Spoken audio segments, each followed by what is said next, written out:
Bueno, primero que todo, muy buenos días. El video del día de hoy lleva como título Protestas populares y revolución del siglo XVIII, que es precisamente el mismo nombre que le dio George Root a su texto.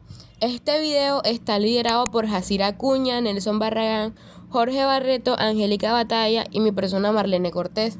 Lo hacemos de esta manera con la intención de que sea un poco más lúdica y así ustedes puedan relacionar de manera tanto visual como auditiva nuestras palabras. Sin más que decir, comencemos. Capítulo 2.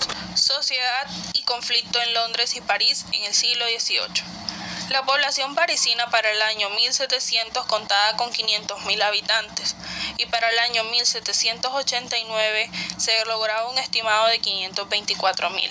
Aún así, para el año 1801, dentro del cual se realizó el censo de Napoleón, solo se encontraron 546.000 habitantes.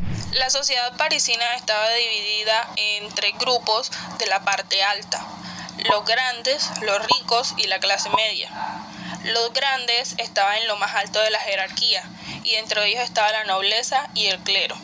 Cabe aclarar que Francia se distinguía mucho de Inglaterra porque dentro de esta misma clase se encontraba una casa de privilegios que se llama Noblesse de Robé, y sus miembros ocupaban los puestos más altos en el Parlamento y la Corte Suprema.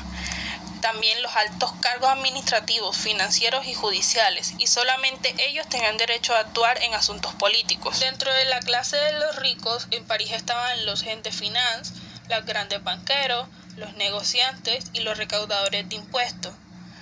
Mientras que en el nivel medio se encontraban los artesanos, los mayoristas, los fabricantes y los propietarios de tiendas que sean importantes.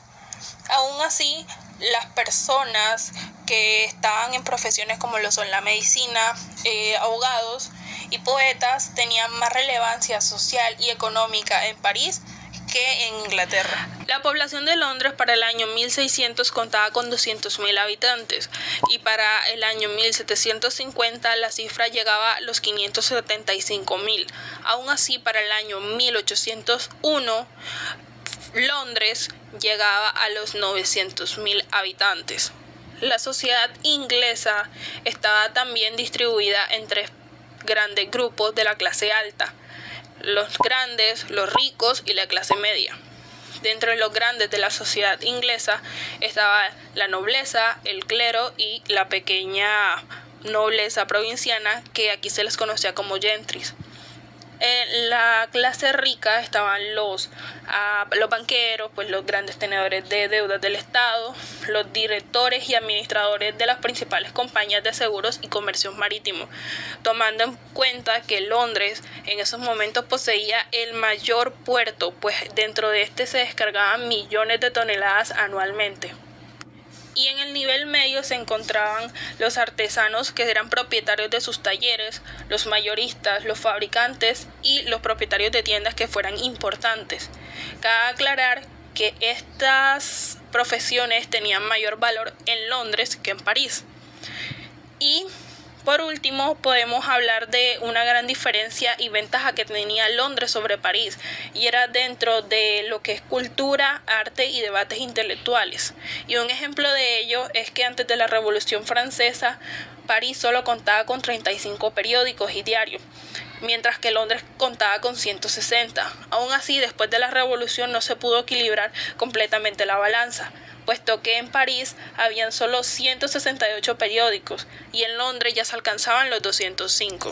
Llegado a este punto, es necesario hablar de lo que sería la política y la administración de ambas capitales, donde los contrastes son un poco más agudos. Empezamos hablando de la administración y política de París. Bueno, París era la joya del rey de Francia, a pesar de que la gobernaba déspotamente, pues a través de sus delegados. Es decir, la gobernaba sin leyes ni limitaciones. La administración de París era solo de nombre, pues estaba en manos de lo que era la oligarquía y los ciudadanos más ricos. En París, el conflicto principal radicaba entre los magistrados de la nobleza de Robe, con cierto apoyo de lo que era la burguesía profesional. Y la principal oposición se situaba en el Parlamento de París, el cual se oponía a lo que era la decisión de algunos ministros de agravar los impuestos. En estos enfrentamientos centralizados, la burguesía, que eran los déspotas o privilegiados, jugaban un papel relativamente pasivo y su fidelidad giraba en torno al rey y al parlamento. Como los burgueses no tenían una institución propia, eran escuchados por medio de los escritores, que eran los periodistas y hombres de leyes, como Voltaire. Y al no ser la burguesía un motivo de peligro, a quienes lo consideraban como motivo era a la aristocracia de la espada o de la toga. Sin embargo, otros, como los hombres de las leyes, veían este peligro en el despotismo de los ministros. Cuando en París existía alguna autoridad junto a la del monarca absoluto, esto recaía sobre el parlamento y los más vulnerables, que en este caso era el pueblo en general. Continuamos con la administración y política de Londres. La administración de Londres no era única, era más bien autónoma, estaba a cargo de lo que eran las clases medias y todo era llevado a un extremo bastante democrático. Londres tenía dos cámaras, la Court of Aldermen y la Court of Common Council. Contaba con más o menos 26 o 28 distritos, 100 parroquias en lo que era el condado de Middlesex, el cual estaba regido por la clase media o la gentry.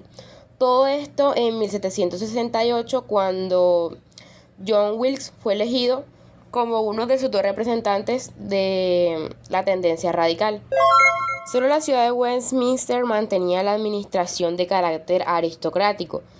En Londres, desde sus inicios, la principal oposición al gobierno no eran ni la aristocracia ni los reyes del comercio o los ricos, era más que todo la burguesía pequeña, que tenía cierto control en la ciudad desde 1730 hasta los 80 de ese mismo año. Londres también estuvo en constante oposición a la corte de St. James y el gobierno de Westminster. Tanto fueron los disturbios desencadenados por todo lo anterior que Londres llegó a solicitar 9 años antes que París su agrupación militar, la cual era una guardia nacional burguesa para mantener sus libertades tradicionales y cuidar sus propiedades de los ladrones. Aparte de esto, los disturbios también trajeron consigo que la burguesía se apartara de Londres.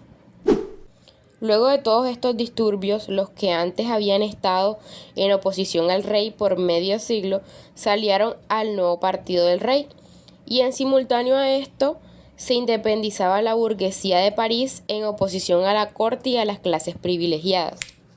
Capas inferiores o clase trabajadora. Estas estaban divididas en tres: los trabajadores de los oficios, trabajadores sin un oficio reconocido, y este último nombre, los olvidados, que fueron el nombre que nosotros les quisimos otorgar.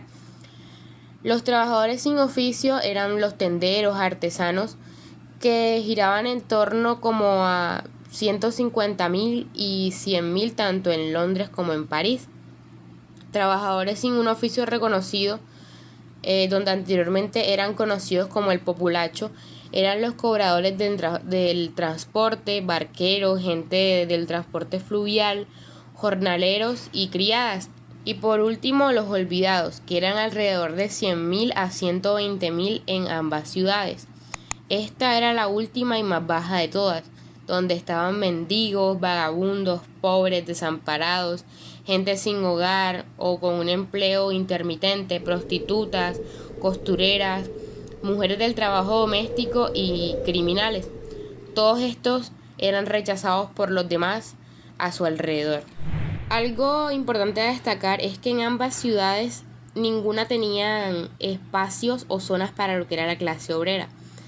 Y en las casas, las personas trabajadoras o de la clase trabajadora dormían en los pisos de más arriba y los ricos vivían en los pisos de más abajo, cosa que pues ahora no se ve. Las jornadas de trabajo eran muy largas, entre 12 a 15 horas diarias en ambas ciudades, y los costos de los alquileres de los apartamentos eran de 3 o 4 sueldos para París, y en Londres el más rentable oscilaba entre 5 a 6 peniques por semana.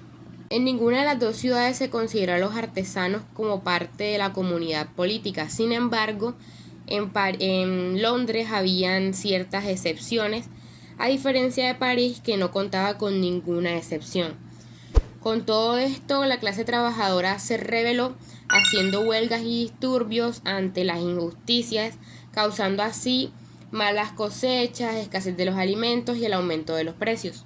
En cuanto a las semejanzas entre los movimientos políticos en Londres y París, en ninguna de las dos ciudades hubieron indicios de movimientos políticos independientes entre lo que eran los más asalariados y la gente trabajadora. Las primeras señales aparecieron más que todo en París, entre los pequeños artesanos. Ambas ciudades se observan o se ve un impulso político que provenía más que todo de los estratos ajenos a las clases que más activamente participaban en ellos.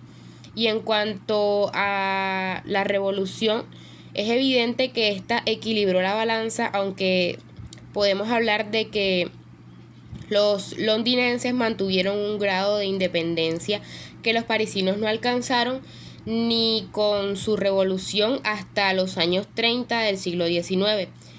Pero esto es mucho más allá de lo que pretende este estudio. Capítulo 3. El estallido de la Revolución Francesa. Los historiadores de mayor reputación ya han decidido que esta fue, en efecto, un conflicto de clases sociales, alejando las vastas ideas de que fue producto de combinaciones de filósofos, abogados o funcionarios con descontento. En la publicación histórica del Historic Society generó de que los historiadores tuvieran que esforzarse en resolver los problemas, aspiraciones y por qué las grandes masas de campesinos y urbanos decidieron tomar estas decisiones, vistas por su derecho y alejando la idea de que eran parte del eco de las dirigentes de la revolución. Estos estudios permitieron ver detalladamente cómo el rechazo de las propuestas de Collins por los notables y la convocación de los estados generales, la destitución de Necker, etcétera, los diferentes altercados que se presentaron en la época, presentándose como un movimiento de fuertes golpes sociales que avisaban la crisis revolucionaria.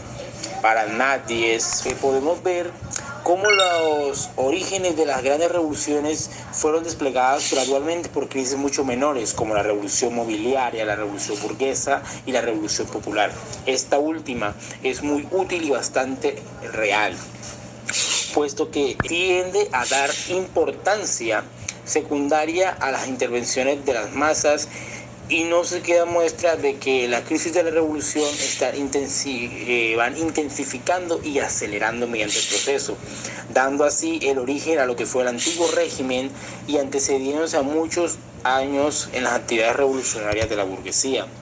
También vemos como desde 1773, donde la alza de Pan y donde también Turgot había sido nombrado general en agosto de 1774, el cual no tenía un antecedente de impopularidad entre el pueblo, pero su antecesor, Fraugurt, el cual, para satisfacer a sus enemigos de la corte, reinstauró la libertad de comercio de grano, de harina, y esto conllevaría a que llegaran a la escasez y al aumento del trigo, la harina y el pan, lo que se daría en invierno y en el verano siguiente.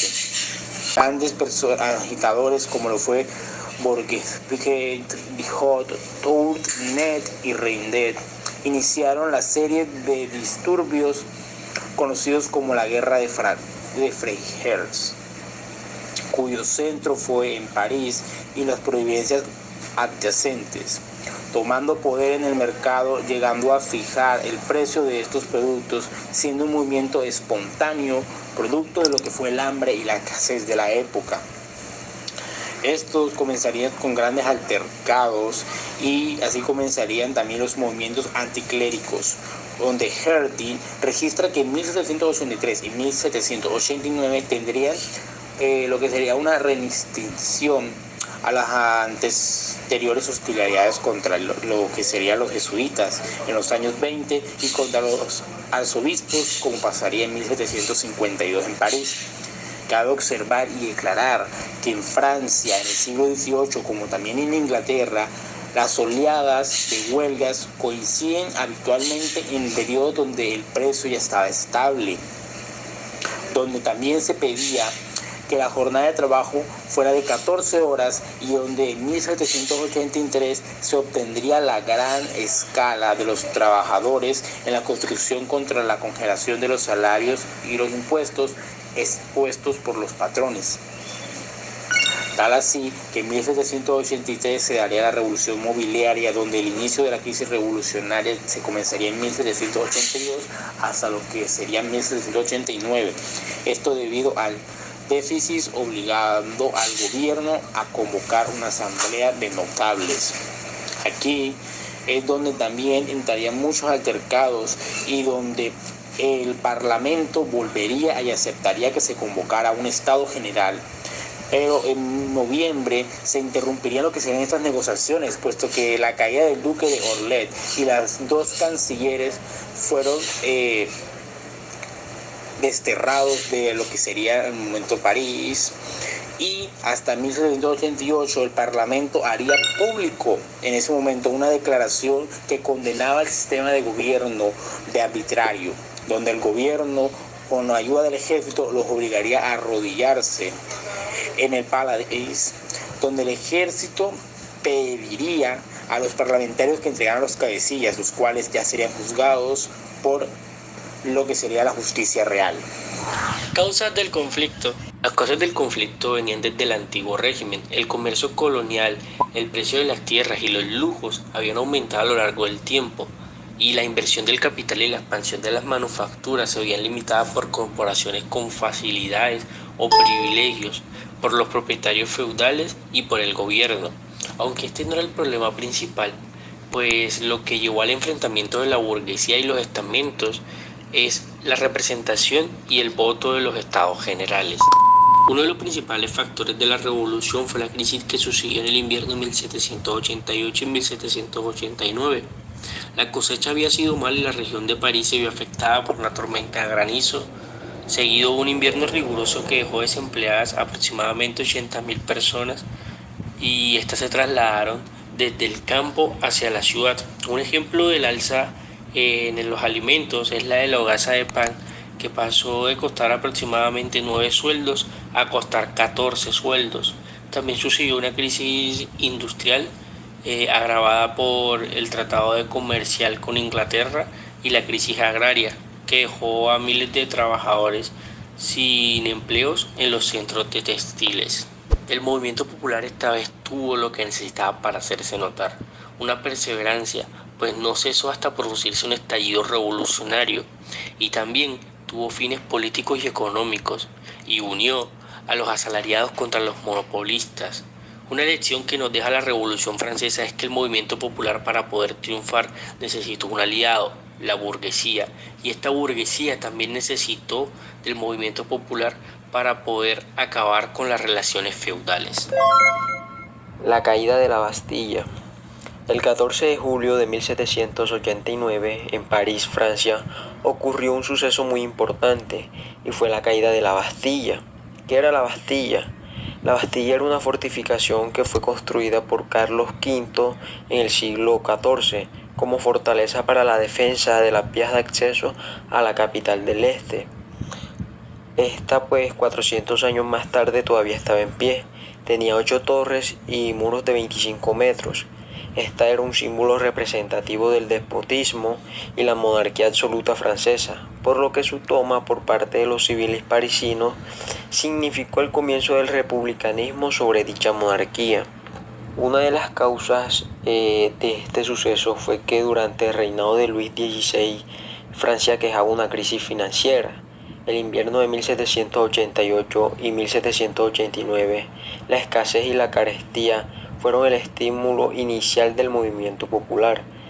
Durante el siglo XVIII había persistido la escasez y altos precios del producto, que en épocas normales absorbía la mitad del presupuesto familiar. Los precios habían subido más que los salarios. También el exceso de poder de Luis XVI, financiado por el aumento del impuesto a la población. También los fuertes ideales de los revolucionarios y el deseo de imponer una forma de gobierno republicana para derrocar la monarquía de aquel entonces. Como consecuencia o resultados tenemos que se elaboró una asamblea constituyente con el fin de elaborar la constitución republicana. También pues esta asamblea eliminó los derechos y privilegios del sistema feudal y la nobleza. Este hecho pues representó el fin del antiguo régimen en Francia y dio un paso decisivo para la Revolución Francesa. Eso fue todo por este video. Gracias.